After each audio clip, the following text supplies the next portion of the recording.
श्री गणेशाय नमः। सभी भक्तों को जय श्री कृष्ण।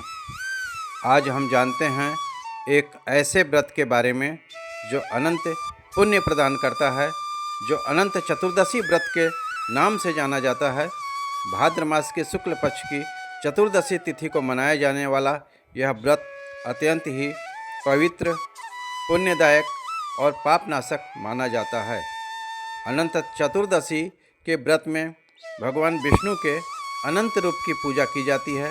मान्यता है इस दिन अनंत भगवान विष्णु की पूजा करने से एवं उनका व्रत रखने से मानव जीवन के सभी संकटों से मुक्ति मिलती है और मनुष्य के जीवन से सभी संकट दूर होकर सुख, समृद्धि, लाभ और शांति मिलती है। आइए इस अनंत चतुर्दशी व्रत के महत्व के बारे में जानते हैं। अनंत चतुर्दशी का व्रत भगवान विष्णु के अनंत शेषनाग पर शयन करते हुए स्वरूप का है। इस व्रत को करने से दरिद्रता का नाश होता है, संतान सुख प्राप्त होता है, जीवन सुखमय होता है, मोक्ष की प्राप्ति होती है। इस दिन अनंत सूत्र बांधा जाता है जिसमें 14 गांठें होती हैं। ये 14 गांठें 14 लोकों की प्रतीक मानी जाती है और व्रत करने वाले व्यक्ति को 14 वर्षों तक यह विधि विधान से पालन करना चाहिए। इस व्रत की दो मुख्य कथाएं इस प्रकार हैं।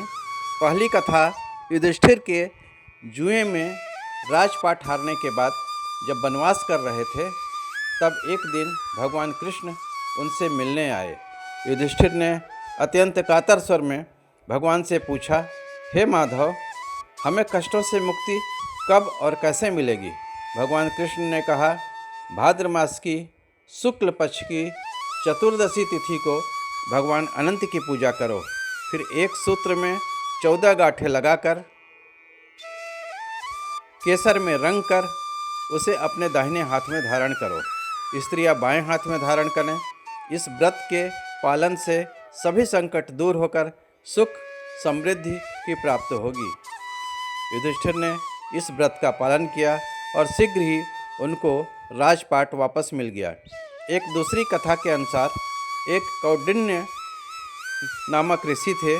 एक बार जब वे बाहर से अपने आश्रम पर आए तो देखा उनकी पत्नी ने अपने बाएं हाथ में 14 गांठों वाला एक पवित्र सूत्र धारण करके रखा है। उन्होंने अपनी पत्नी से पूछा तो पत्नी ने अनंत चतुर्दशी व्रत के बारे में बताया, लेकिन ऋषि को पत्नी पर भरोसा नहीं हुआ। उन्होंने सोचा पत्नी ने मुझे बस में करने के लिए कोई क्रिया की है। बस गुस्से में आकर उन्होंने अपनी पत्नी के हाथ से सूत्र तोड़कर अग्नि में डाल दिया और इसके परिणाम स्वरूप कौंडिन्य ऋषि की सारी संपत्ति नष्ट हो गई। वे दीनहीन अवस्था में आ गए और अंत में भगवान की शरण में प्रायश्चित करने के लिए वन में चले गए। वहाँ भगवान ने एक वृद्ध ऋषि के रूप में उन्हें दर्शन दिया और उन्हें 14 वर्षों तक अनंत व्रत करने का उपदेश दिया। व्रत के प्रभाव से ऋषि पुनः समृद्ध हो गए। भगवान ने कहा, मनुष्य अपने जन्म जन्मांतरों के पापों की दुर्गति के स्वरूप ही कष्ट भोगता है, किंतु अनंत चतुर्दशी का व्रत करने से उसके पापों का क्षय होता है, सुख, शांति और समृद्धि प्राप्त होती है। नारद पुराण में कहा गया है, अनंत व्रतम अष्टानाम कृतम यत्र विधिनतः तत्र रोगा न संतिष्ठे यत्र दुखम न विद्यते। जहाँ यह व्रत विधिपूर्वक किया जाता है वहाँ न रोग टिकते हैं न दुख। सभी भक्तों, आप सब यह ध्यान रखिए कि अनंत चतुर्दशी व्रत केवल एक धार्मिक अनुष्ठान ही नहीं है, बल्कि ईश्वर के प्रति प्रेम, समर्पण, श्रद्धा और विश्वास का प्रतीक है। इस व्रत को करने वाले भक्त भगवान अनंत की कृपा से धन, धान्य, सुख, लाभ, आयु, आरोग्यता, संतान, मोक्ष सब कुछ प्राप्त करता है। तो आप भी इस अनंत चतुर्दशी को भगवान अनंत का व्रत एवं पूजन करें एवं लाभ प्राप्त करें। पूजन विधि संक्षेप में मैं आपको बता रहा हूँ। अष्टदल का कमल बनाकर उस पर कलश स्थापित करें। कुश की भगवान की मूर्ति बनाएं। कुश यदि न मिले तो अनंत शेषनाग पर भगवान विष्णु के चित्र को स्थापित करें या फिर धातु की मूर्ति स्थापित करें। 14 गांठों वाला एक कलावा रेशम या कच्चे सूत का तैयार करें। उसे केसर से रंगे। शुद्ध होकर भगवान विष्णु को पंचामृत, गंगा जल आदि से स्नान कराएं। षोडोपचार पूजा करें या संक्षेप में चंदन, रोली, अक्षत, पुष्प, धूप, दीप, नैवेद्य जैसे खीर, पूड़ी, मिठाई, फल, पान, सुपारी, लौंग, इलायची आदि अर्पित करें।